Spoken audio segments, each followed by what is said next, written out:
behind you, right by the cello. Oh, okay, let's try it. Okay, and we could move that cello a little bit, his cello. Oh, yes. Yeah, let's do that. Let me put that back. I'm gonna put the end pin.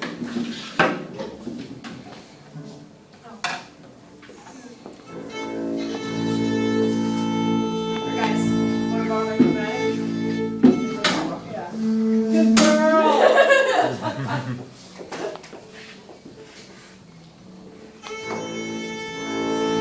Pass it around, though. You can pass it around if you need to.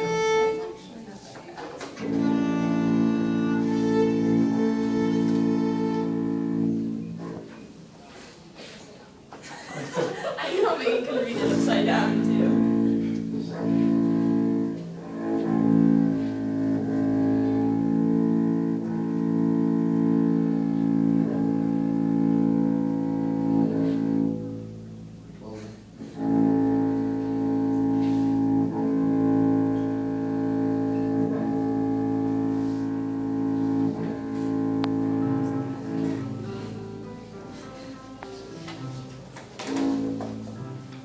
There we go.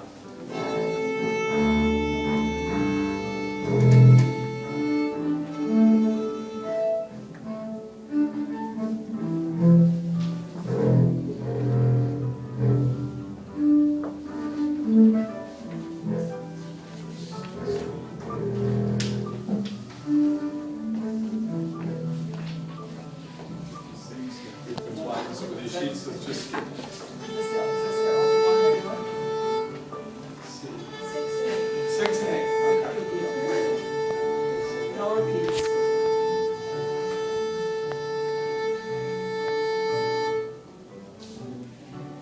Okay, check your other strings down, guys.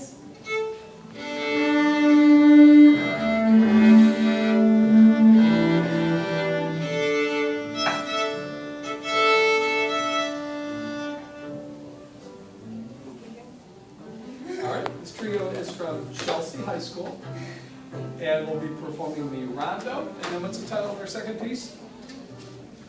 Andante. So which one are we doing first? We're doing the rondo first, okay? All right, and whenever you are ready.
the first song I thought was very well put together rhythmically. You guys seem to really get that.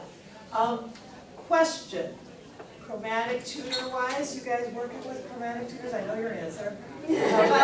How about you guys? Have you guys been working with chromatic tutors? Okay, this is the biggie on this piece, and the other is the intonation. And what I have told my students is that this is like your best buddy. You can get these, you get apps on smartphones or anything. Also, of course, you know the metronome, but this is cool because it gives you 58. So of course that's what you set your metronomes at when you practice, right? You guys have metronomes at home and practice like that, right? Okay, because this one, it felt like that was practiced with a metronome, or at least you guys had decided on a tempo and worked on it. But the intonation is something that is very important across the board, okay? For the bass, I heard it more on the first piece, and the second piece, you were pretty solid. And you guys were pretty solid on the first piece, but the second piece, I heard it more. Okay, so that's a must to do. Your rhythm on the first piece was pretty solid. The second piece, I'm wondering, how do you guys count some of this stuff? Like in measure numbers, 25, for instance. How do you figure that out? And how do you know when those beats are changing? What is it that you do by yourselves as a player?